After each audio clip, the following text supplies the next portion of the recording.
Stop the Week with Robert Robbins.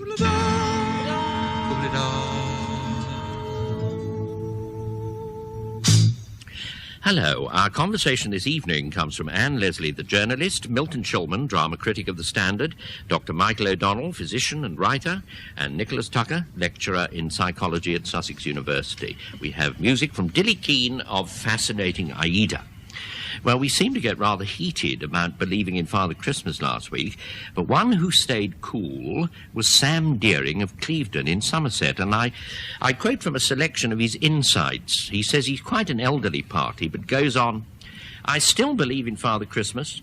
I also believe in the charming elephant-headed Hindu god Ganesh, the fox fairies in the tales of Poo Sung Ling, Jorrocks, Wayland Smith and Leopold Bloom. When I say that I believe in Father Christmas, I mean that he is, not that he is real. Would you say the British people is real? William of Ockham would say no. Duns Scotus would say yes. Is the TUC real? And if so, is it a cart horse?" He then quotes a tale told by Walter Delamere. The author was to pacify a child who thought there was a bear under his bed. So he went upstairs and talked of bears that he had known, what they said and did, concluding that, as an authority on bears, he knew for certain all neighbouring bears were locked up for the night and would be fast asleep until breakfast time. "Yes, I know," said the infant tremulously, "but those are real bears." I'm talking about real Santas. In New York, where I was when you were talking about Santa, I saw a sign in a yuppie store in uptown Manhattan saying, 5 Santas, no waiting. I think you make Mr. Deering's excellent point for him there. Well, now, let's see, what should we do? It's time for games. Of course it is, that time of year. One of the presents I got for my birthday this week was a game called Scruples. The postmark on the parcel was East Molesey, and the note inside said, "You and your lot have been playing this game under a different title for years." Well, yes, we have. But the difference between our version and the one in the shops is we tell the truth, and in the shop game, you don't have to. You just have to guess whether the other players are going to say yes, no, or depends. Now, by our rules, it's the quality of the answer that gets you the marks. So, with that as a fundamental variation, let's read out some of the dilemmas on the cards provided. See how we get on. Oh, how festive it's going to be. Well, now, the ones that appeal to me, I have to say, are ones in which I have had practical experience. So I'll just start you off with this one. You're at a dinner party and hear a loud crack as you settle into an antique chair. The hostess is in the kitchen. Will you later tell her what happened? Well, I actually had an experience very similar to this. In fact, it was the arm that cracked, and I did have a momentary hesitation. But then, as I was hanging at sort of 45 degrees angle, I thought I had to say something. And her reply was very consoling. She said, "Don't worry, always does that." So by not saying it, I'd have been held up to be a total, poltroon, I'd have thought. Well, I had the same sort of thing, only I went to a party where there was one of those small chairs that you see in the corners of rooms. In a way, they never intended to be sat upon. But it was a very crowded party, and I was feeling rather tired. So I did sit, and I heard the legendary crack. I thought, oh, my goodness. However, I always have a little tube of super glue in my handbag. I don't believe it. Yes, because I like having... Fibber. No, because I like having long fingernails, and when they snap, I glue them back on again, you see. So I always have super glue with me. So I thought, well, nobody's looking. I'll insert some super glue into the suspect joint. I did it. Leant on the chair. It seemed very firm. The next day, and I thought, well, that's fine. I've obviously not been rumbled. Nobody's been rumbled. I rang the hostess to say, wonderful party. I did enjoy it and everything. And how was it? It was a frightful mess afterwards and all the rest of it. She said, no, but I was absolutely livid. Of course, I'm really livid with my husband because he left that awfully pretty little chair in the sitting room when I told him not to leave it in case somebody sat on it because it's going to the restorers. And for some extraordinary reason, somebody has glued it at the party. And, of course, it's completely ruined it. I said, no. Who on earth goes to a party with super glue to mend their hostess's furniture? But I hope she's not listening. No, she's moved to Malaga. Oh, so that's fine. right. Safe as houses. A more delicate dilemma, indeed, is when this happens to somebody else. And what do you do as an observer? And I saw a really heroic example of self-sacrifice in these circumstances a long, long time ago. Now, I'm delighted to say, and so nobody will remember when or where, but after a review to which my wife and I had made a small contribution, that we were given a lavish party by the lady who was the star of this show, and we had drinks on the stage. We went back to her apartment in a rather expensive part of London, and the apartment was full of glass cases, full of porcelain and Georgian silver glass, and we all went into the sitting room, and she then held forth, and we had a rather nice Canadian choreographer who'd had quite a lot to drink, and he lurched out of the room, and she was talking very loudly, and was the only person who didn't hear the appalling crack that came from the hall. And the director of the show followed the Canadian, and they were both gone for a long, long time. And she kept on talking. It came for us to leave, and we looked around the hall. It was absolutely clean, pristine. We drove the director home. When he got out of the car, my car, and I happened to be his doctor, he was bleeding, and every pocket of his suit was filled with broken glass. And I was at 2 o'clock in the morning painting him with antiseptic fluid all over his body. It's a most interesting tableau. Yeah, that's Milton. interesting because my son accidentally broke a vase, and he tells me that he put the thing delicately together. It's broken just in and in a place where he knew someone would be leaning on the mantelpiece or something and would knock it over, so that they would get blamed for the broken vase, which I thought was very ingenious. And I remember once, if I may drop a name, the only time I ever met Charlie Chaplin, he was telling you how what he felt was an example of being funny. He's in a church at a funeral, and he's getting into the sort of apologizing as he squeezed by the pew, and he sits down. As he sits down, he realizes he sat on the top hat of the man beside him, you see.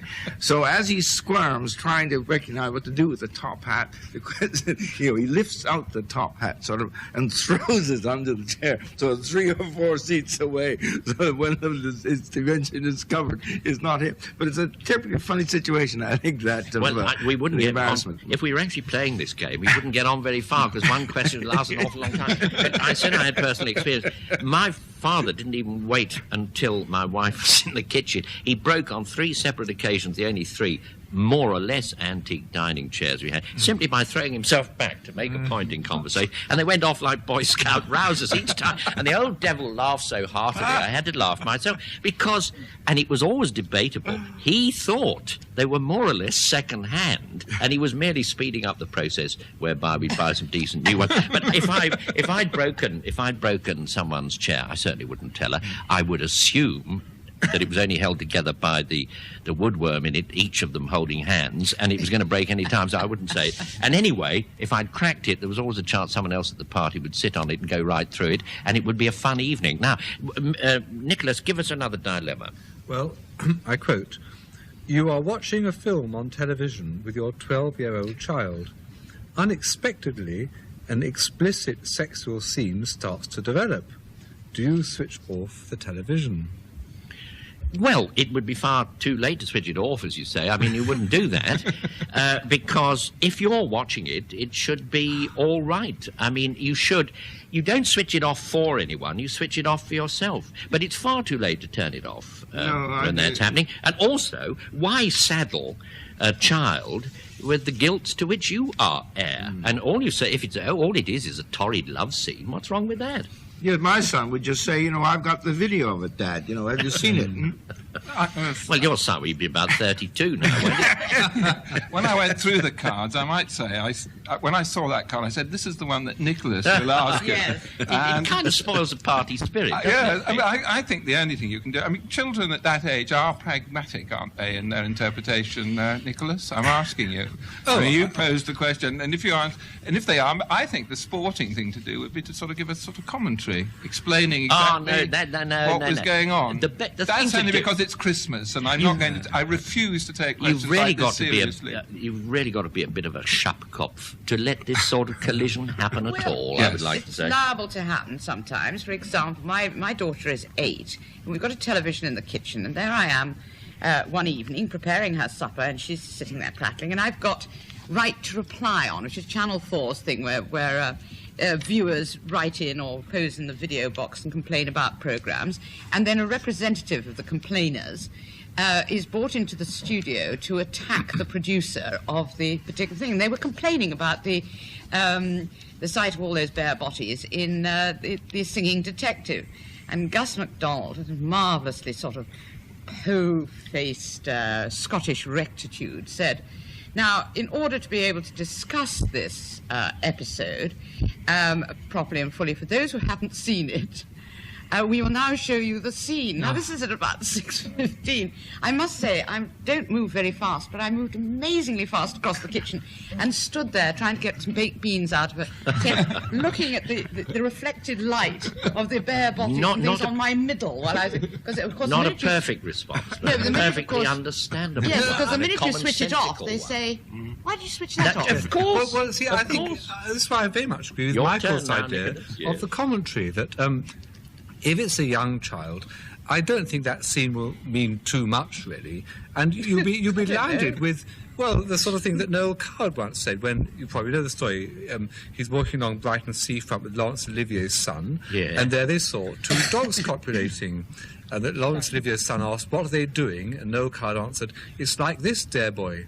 The one in front is blind, and the kind one behind is pushing him.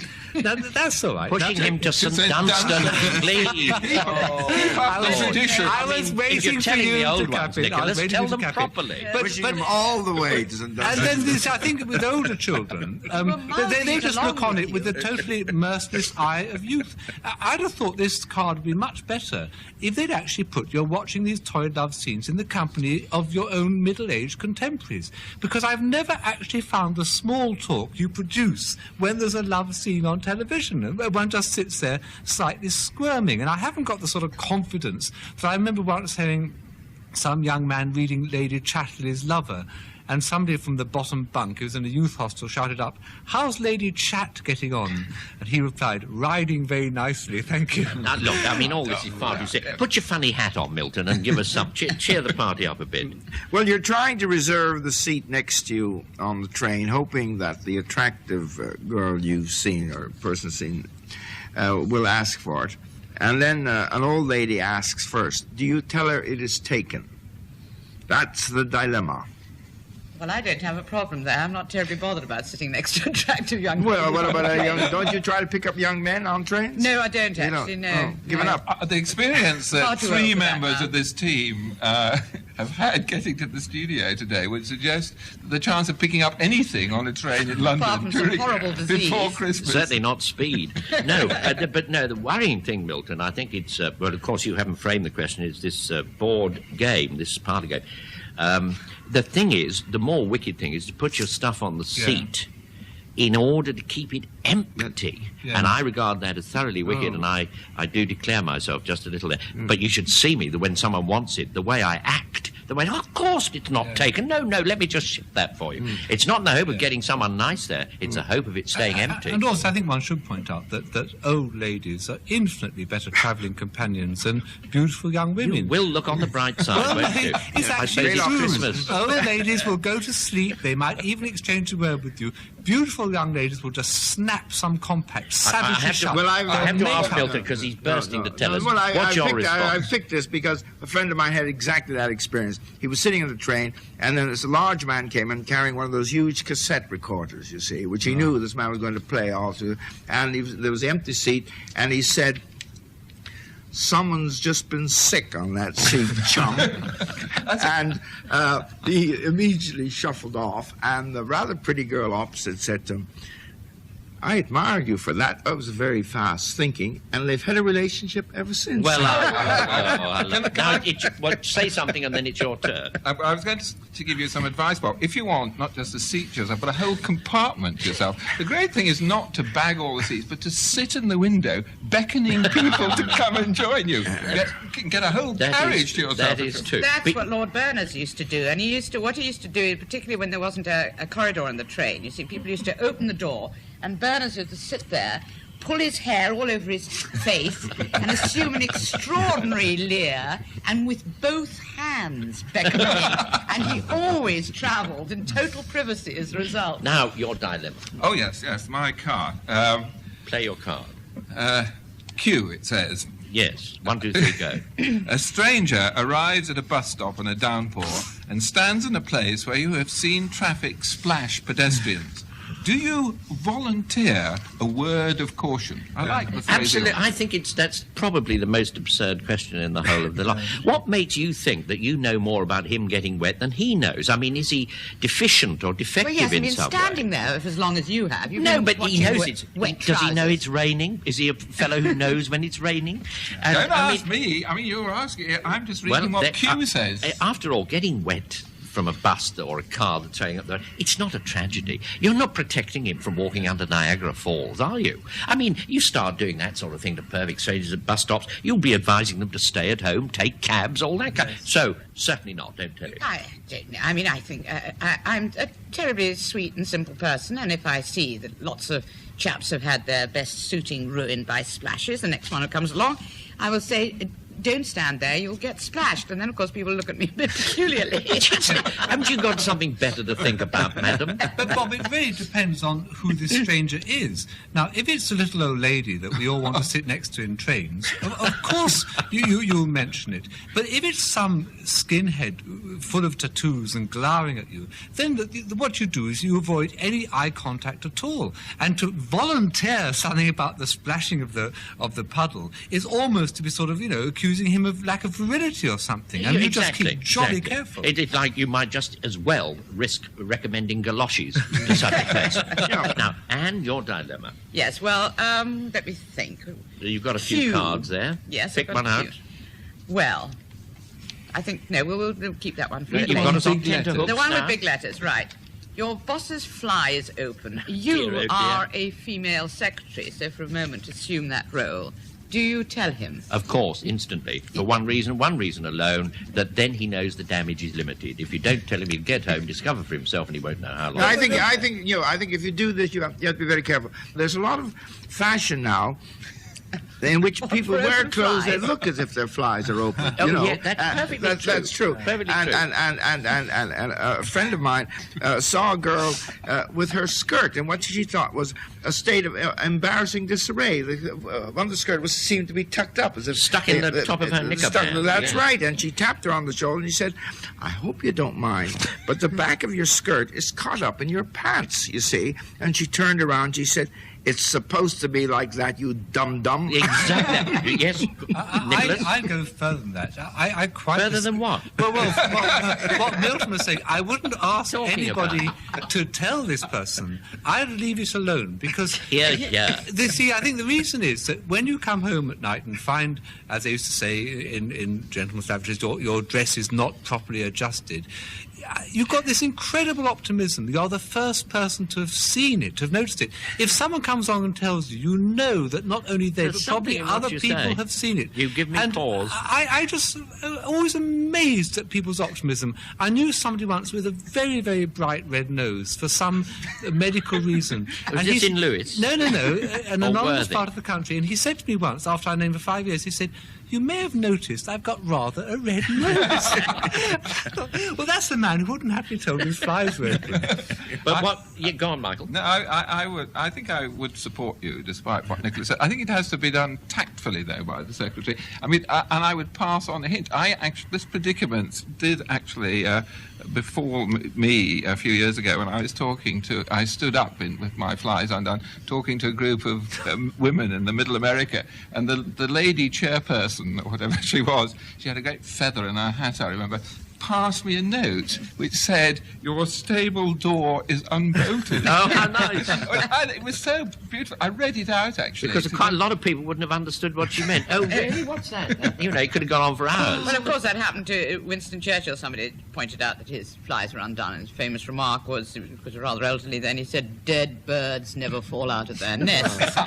But your response, Anne? My response is any time I tried to tell a gentleman with whom I was not really acquainted that his flies were undone, I thought it would be rather nice for me, to save him some embarrassment, but I didn't want to actually sort of say it, so I was sort of wiggling my eyelids and eyebrows, and I was looking down towards the affected area, so to speak, and then sort of nodding my head. He completely misunderstood and felt that I was expressing a certain appreciation of the god in his loins, and said to me, "Your place or mine?" Now, you see, with all your great sophistication, you're really very, very simple and innocent underneath. I am, I told you. We'll pause, we'll shuffle our cards a little, chaps and girls, shall we? And we'll have a song, and yes, of course, it's called Playing Scruples.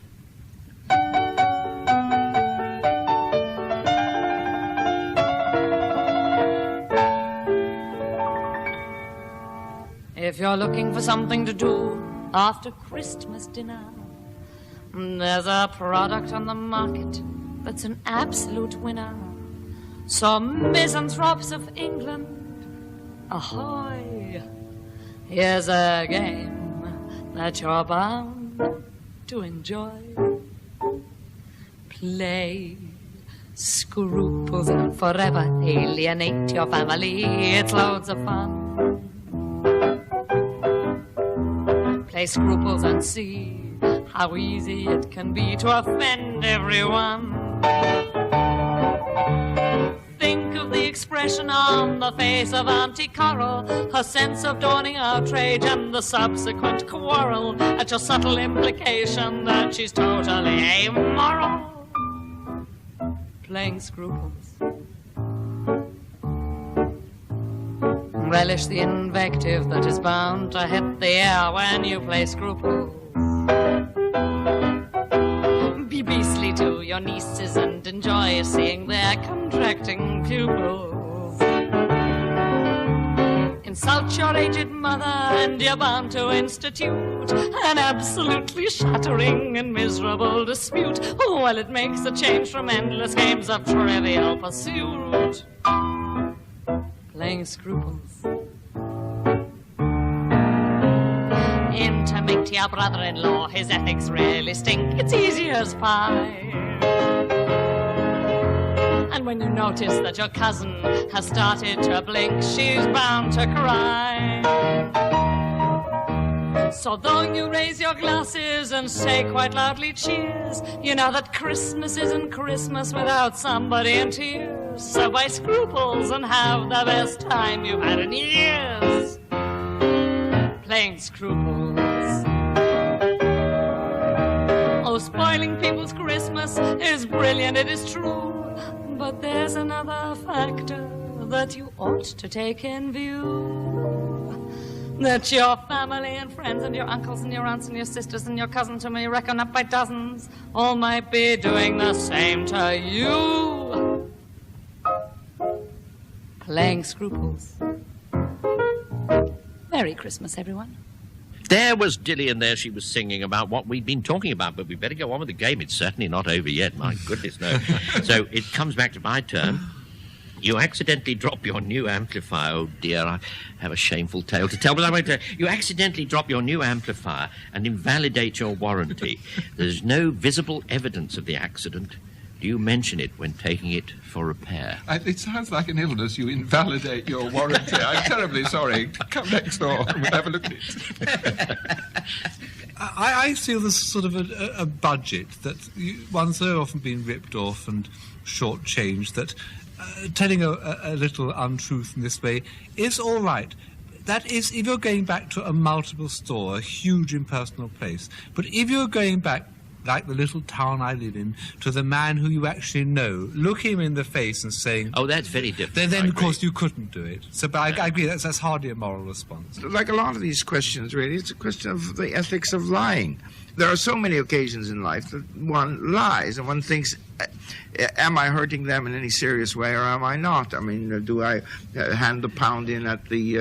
on the one hand, this, the other hand. And you say, no, and I think lying is so much, lying and laughter are the only two things that distinguish us from the animals. You'll never improve on that. What? You'll never improve. Stop there while you're ahead. Well, yeah, there's a form of lying you can call rationalisation. I must say, I think that, and that's what I would apply. I think guarantees are there to protect you. And I mean, you can rationalise it. Who knows that that's the only thing that's going to go wrong? I think if you're going to take something back under guarantee, you want to drop it a few times, pour a pint of cold tea into it, something. Make sure there's nothing else, that's going to go wrong. And they put it all right together. Oh, it's terrible the way you talk about that cold tea. But it's not my turn yet. Oh, dear. No. The only time that I did have this great struggle with my conscience, I bought a new typewriter. A new electric typewriter, and the cat was very fascinated by it. She used to love watching the keys flying to and fro, and after a while, they made her sick. So she was sick into the typewriter. Well, something had been going a bit wrong with the typewriter. Anyway, before the cat sick, so I was a bit stuck knowing what to do. Anyway, I cleaned as much of the cat sick out as I could, and I went round to the typewriter shop, and I said, "This thing's not working." And he said, "Why?" I said, "I don't know, it just sort of stopped working." And then I sort of had the vision in my mind's eye of my cat looking reproachfully at me. How could you be like this? So after he'd been looking at it for a while, I said, "Also, I have a feeling, I'm not sure, but I think my cat, she's terribly sweet and all that," and I was going on about my cat, "I think my cat was sick in it," which he thought was very funny and also very unlikely. And I got away with it. Isn't it strange? You ease my path. How cats appear in all these things. Searching questions, they go through you like gimlets. It sort of happened like that with our new television set, only the cat peed in it. And we saw him do it, and we couldn't get there in time. And I can only say Do this. you run around with bowls? No, first steam came out of the set, and then it stopped. It just stopped. There was nothing facetious like that. He just did it, poor thing. He couldn't help it. I cannot praise too highly the speed and promptness with which a senior member of the firm who distribute these admirable sets came round, and he confessed himself baffled. He said this sort of usually happens when there's a sort of damp atmosphere. He said, "Certainly there's no damp in your house, Mr. Robinson," as though he didn't want me to think he was doing a base slur. He said, "I'll have a new set round first thing tomorrow." You think I'm inventing this? Alas, I'm not. Well, it wasn't exactly deceit so much as shame. You see, it's all right, cat peeing, but how do you tell a man your cat peed in the television set? Round came the new set, all was well, and you're not going to believe it, the cat peed in it again. And when the third brand new set arrived, I nearly confessed. But as you will readily agree, it was by then too late. So I'm glad I've got that over with. I don't want to go on with it. Nicholas, another dilemma. dilemma. Tell us what the cat was watching at the time. I should have done. Yeah, I expect the man, that's the fifth case of cat pee on television he had that day. He was just saving you. Anyhow, here's another dilemma. You are a man walking across an open space late at night. You find yourself walking closely behind a woman whom you think may be feeling anxious. Do you speak to her to reassure her? No, I've solved this one for you. I'm glad you asked it. What you do, you whistle a classical aria to show her that she's got a good class, middle class sort of person behind her. But do not, whatever you do, she might turn around and say, "You're murdering Puccini, Squire. Why don't you shut up? Don't sing. She'll think you're either a nutter or drunk or both. Whistle a classical air.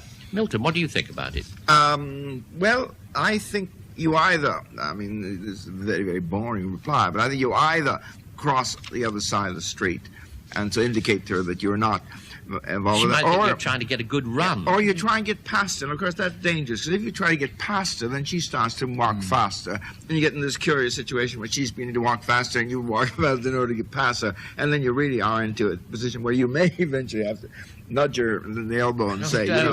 I'm not chasing you, ma'am, I'm just trying to pass you. You're baffled, in short.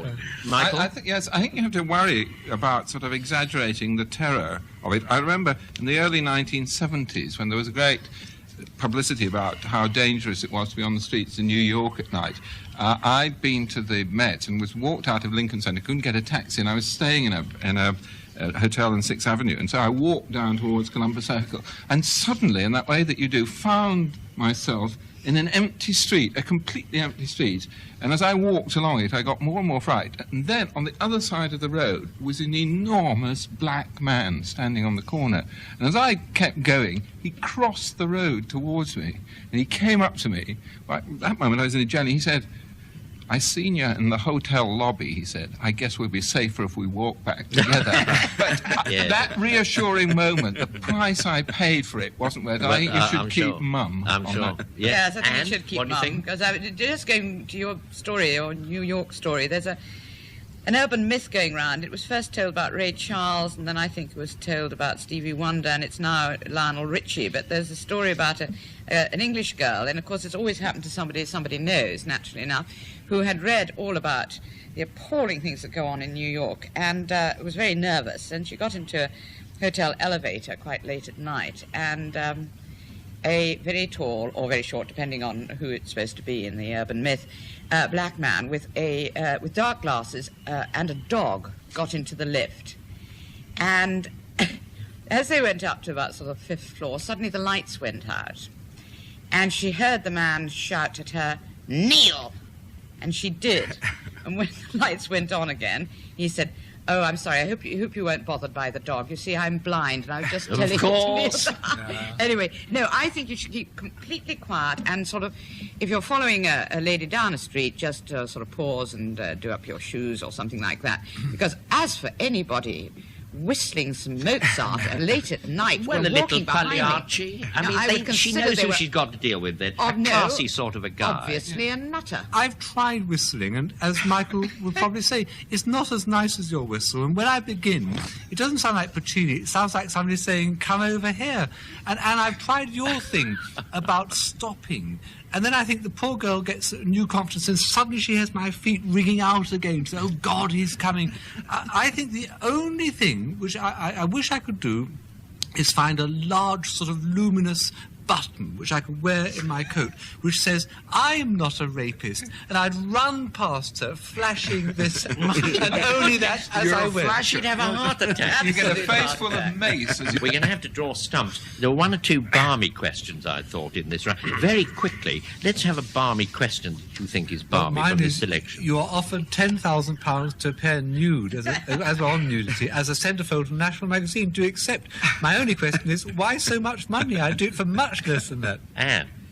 I don't know, I was just puzzled at the scenario behind this one. You've already ordered a pizza for dinner by phone. Friends drop in and surprise you with a complete Chinese dinner. Yes. Do you cancel the pizza? It's completely inexplicable, that one. Michael. During an amorous encounter, your partner whispers someone else's name in your ear. Raises all sorts of questions, but the only question they ask is, do you immediately jump out of bed? It's a peculiar dilemma. Well, there's one, a friend has a severe case of bad breath. Do you mention it? You know, those huge ads that even your best friends won't tell you. And these people obviously don't remember those ads. Well, the best one I saw was, I smile when I read it out, you discover your brother is selling classified information to a foreign power. Now, I haven't got a brother, but I have to admit, I'd first of all be hugely impressed. How do you do it, Cedric? I'd say. And I imagine him replying, well, of course, my position as Inspector of Drains for the Consolidated Water Board brings me pretty close to the hub of the government wheel.